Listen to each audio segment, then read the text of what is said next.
Hi,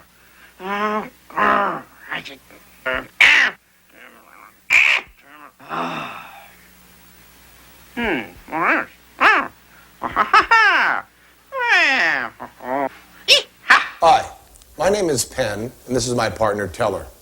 I am 1 foot taller than Teller. I have been for 10 years, and I always will be. Some things never change. But we're professional liars. We like to fool people, trick their eyes, cheat them, swindle them. This whole room is a trick, and we're not going to tell you how it's done. This show is about how artists use paintings and drawings to trick your eye. Like how they'll make something look way off in the distance when you know it's just flat on a piece of paper hanging right on your wall. Or how they'll take things that you know have depth, that you know are three-dimensional, and make them look flat as a pancake. In this show, we're going to give away all the artist's secrets.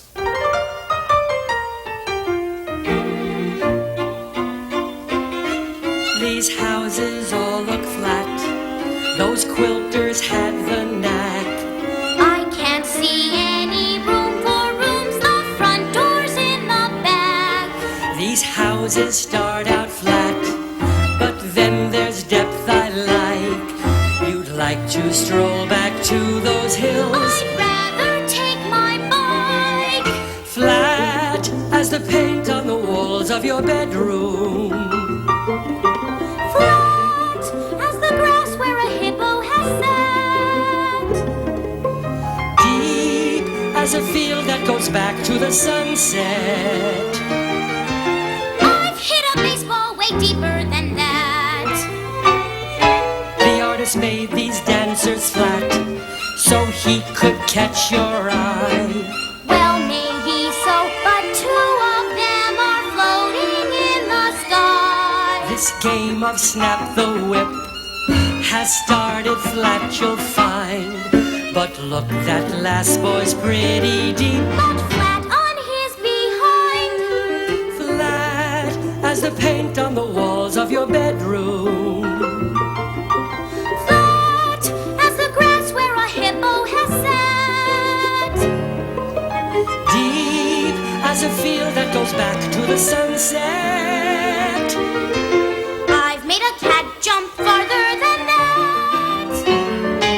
These geometric shapes that all have finally met. Not geometric shapes, oh please, I can't do fractions yet.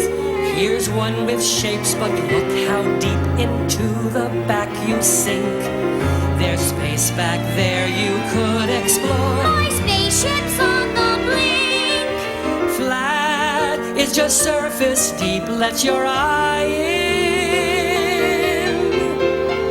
I know that, mister, and I'm only 10.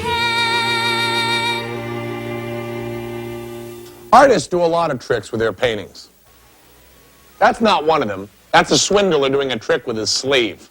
But all this flat and deep stuff, I don't get it. Well, they just paint flat things flat and deep things deep. Well, I'll tell you why. Because they don't just see, they also think. And they like to surprise you, and they also like to surprise themselves. We're going to see a painter, David Hockney, painting during this show. And he really likes to shake things up. He really likes to destroy your expectations.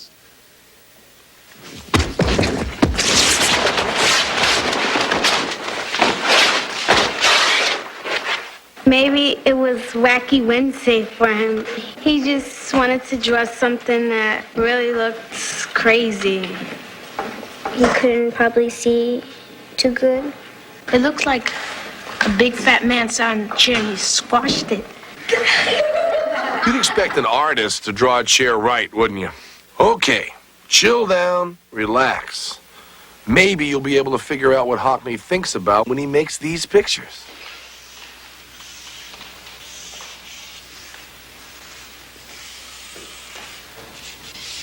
Well, there's a simple drawing of the chair made from me standing still, like the camera.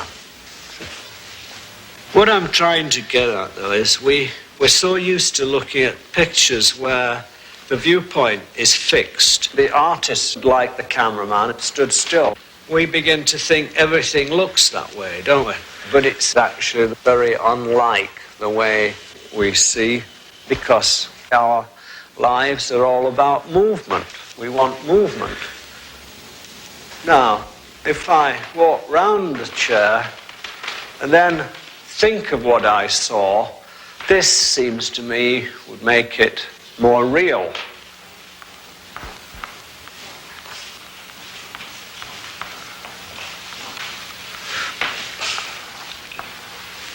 It's got a very round back. I can see that going over there from that side.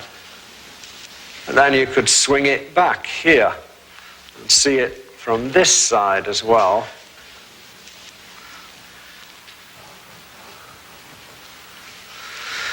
Now, this shape where you sit would come round here. It could also come round here, so I'm now at this side. And as you see, what happens is the shape of the chair all begins to change. That side.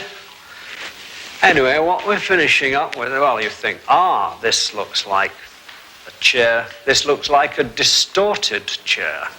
You couldn't actually sit in it, you think. Well, what was all that we saw? As I walked around the chair, the shapes were changing all the time. Can I find one shape that would seem to put all this together? Well, slowly you can make up another kind of picture that's equally real as the other picture. Now, I'll just carry on with this drawing. Do you get it? He's not drawing a chair, he's drawing a walk around a chair. How would you draw a walk around a chair? Putting all the things you saw into one picture. David Hockney has his own way of looking at things, and therefore his own way of painting them on canvas or on paper. Meanwhile, back in the studio, we're going to give you a few of the tricks for creating the illusion of depth, even though everything's on a flat surface. How do you make a person or an animal or a thing seem far back in the distance when you know perfectly well it's on a flat surface? Well, one of the ways is size. Things that are closer to you look bigger. Things that are further away look smaller. We've got some twins here, two identical twins. They usually come in twos, these twins. And you're absolutely identical, is that right? Uh-huh. And I know that your names are Dawn and Debbie, and I don't know which one. I think you're Debbie. Yes. Right? And you're Dawn. Now, I don't believe this. I don't believe that you two people can be absolutely identical. I don't think there's no way that can happen. You're absolutely identical. Absolutely identical. Absolutely. Because it looks to me like Debbie is considerably taller than Dawn. Is that right? Nope, you're wrong. We're both the same size. You're both the same height? Because it looks to me like you're shorter and you are taller. Is that right? But you're telling me, no? Okay, now let me get this right. Now, you look shorter to me now, Debbie. You're a little bit shorter, and Dawn is a little bit taller. And Height. You're not the same height. I'm looking at the monitor, kid, and you are different heights. I'll tell you that right now. That Debbie is considerably smaller than Dawn, and Dawn is considerably taller. And I'll tell you why, because we're pushing these platforms back and forth, and that Debbie is getting taller because you're being pushed closer and back, and we're cheating, aren't we? Yeah! So, size is important. Little things are far away, and big things are up close.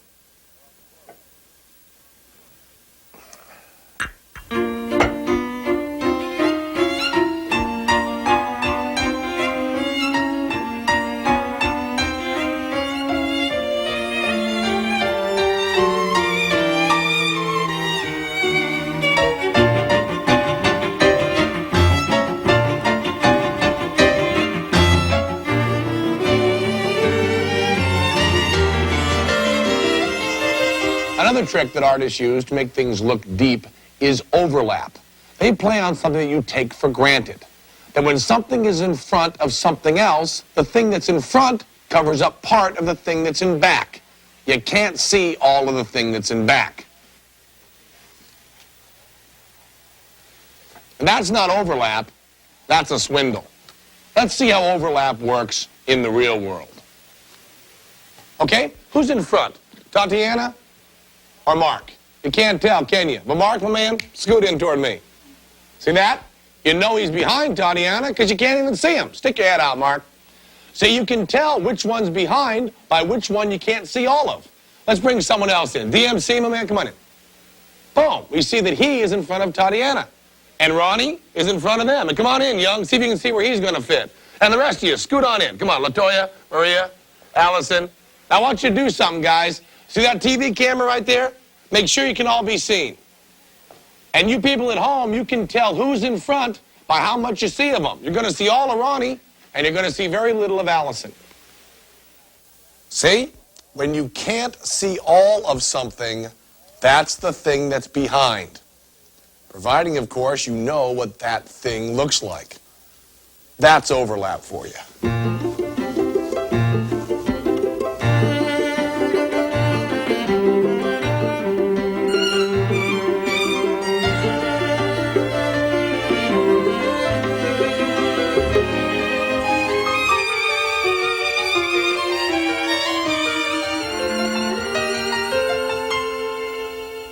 Here's another trick that artists use. What's wrong with this picture? No, it's not the ram and the apple tree and the sun are cardboard, and it's not that the grass is plastic. Nowadays, most grass is plastic. It's not even that two usually smooth guys like us are standing like jerks. What's wrong with this picture is I look the same size as him, and we know he's a shrimp. We know I'm bigger than him, but he is closer to you. But you couldn't tell that because you couldn't see the ground. You couldn't see how far away from the camera I was. You can't tell distance until you can see the ground. If you want to know how far away something is, look at the ground.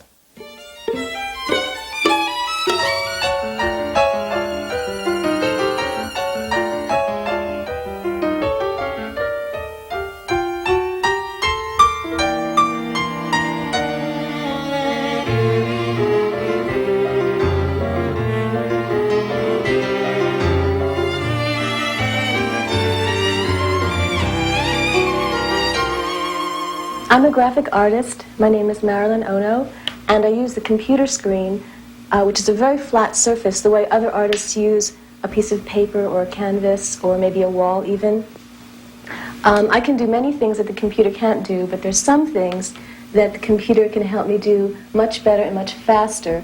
For instance, it can make, I'll show you here. It helps me make very, very straight lines without using a ruler. Of course, I always have to tell the computer what to do. I have to make all the decisions and do all the thinking. It's just my instrument.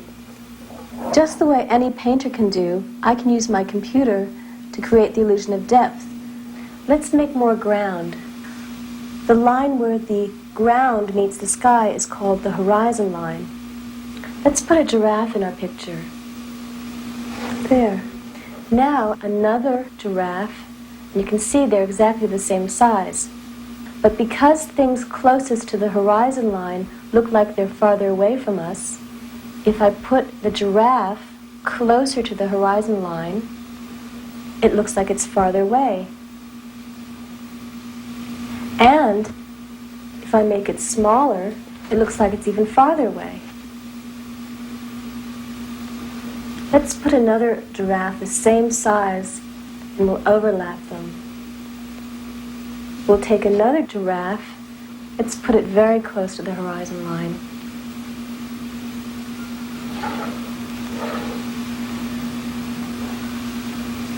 There are a lot of animals that fit in one space. It looks like you could see a mile.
I'm pointing out, say, about the floorboards. Now, which direction do the floorboards go in? If we film the floorboards, if you give me the camera, I would show you what would happen. Now, here you are, you're just looking at my feet, and the floorboards are going straight across the picture. But if I turn this way now, they're going at another angle. Now, each of the angle changes represent a movement. And so what direction are the floorboards going in does depend on what position you're in. So if you move and go in all positions, then they go in all directions. So you could draw them going in all directions, and this would represent us moving.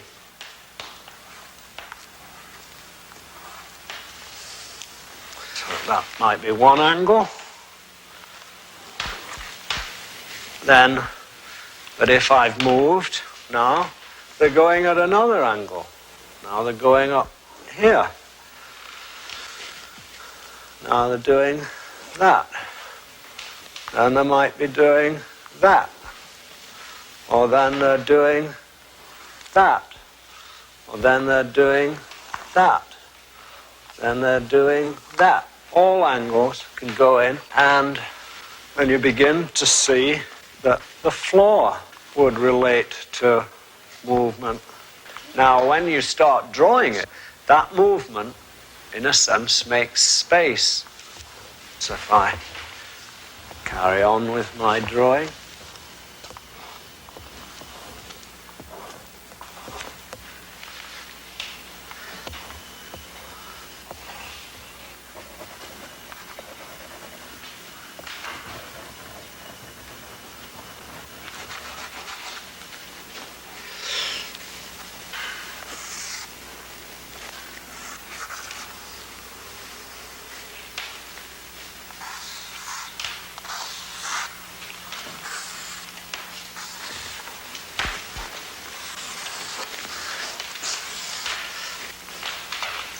Well, of course, when you were seeing me drawing from this side, of course, I could see an eye looking at me with a camera and a man wheeling it around, which is why it moved, so I drew it in as well.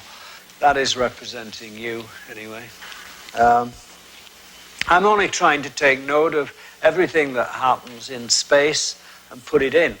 And I'm trying to put in the whole experience of looking at the chair, walking around the chair, drawing the chair as I'm drawing it. It's also taking time.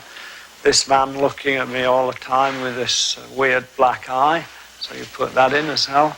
And so you can see what it looks like to me. That's what I'm doing. Here we have some grass and a sky. Let's put a road in this picture. Around the beginning of the 15th century in Europe, during a time called the Renaissance, people saw that even though a road is actually made of two lines that are the same distance apart from each other, the lines seem to come together as the road goes off into the distance. And they meet at a point on the horizon line called the vanishing point. Artists developed a whole system around this idea, and it's called perspective. This system allowed them to organize all the things in their pictures. Painters were fascinated with perspective and used it to make their pictures look very deep.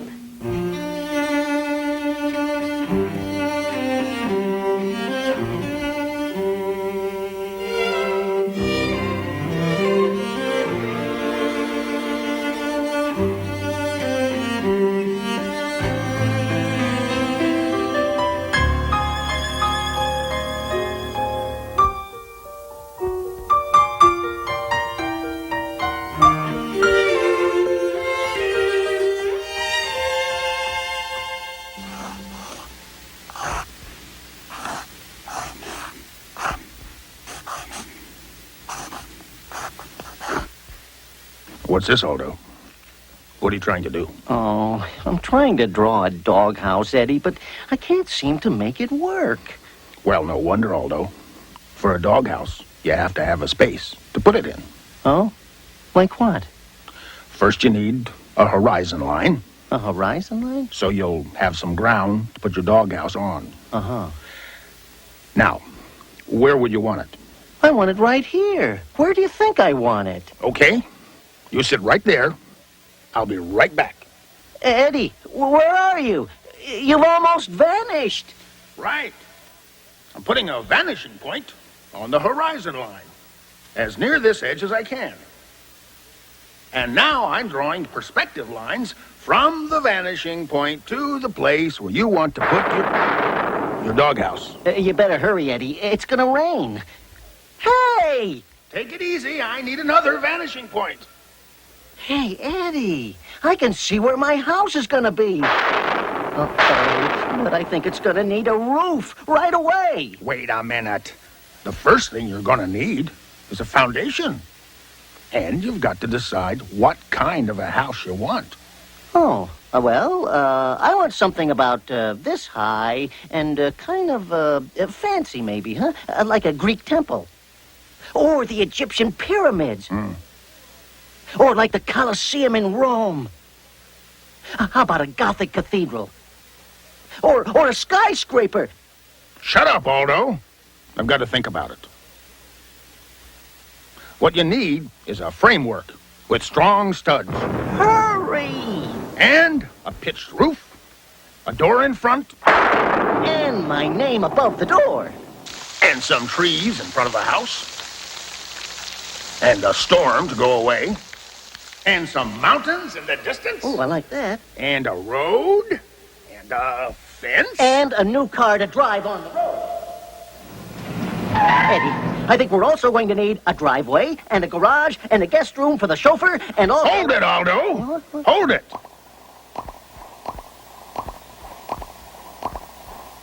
Here, take your pencil. Now you can draw it all by yourself.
I'll stop on this drawing now.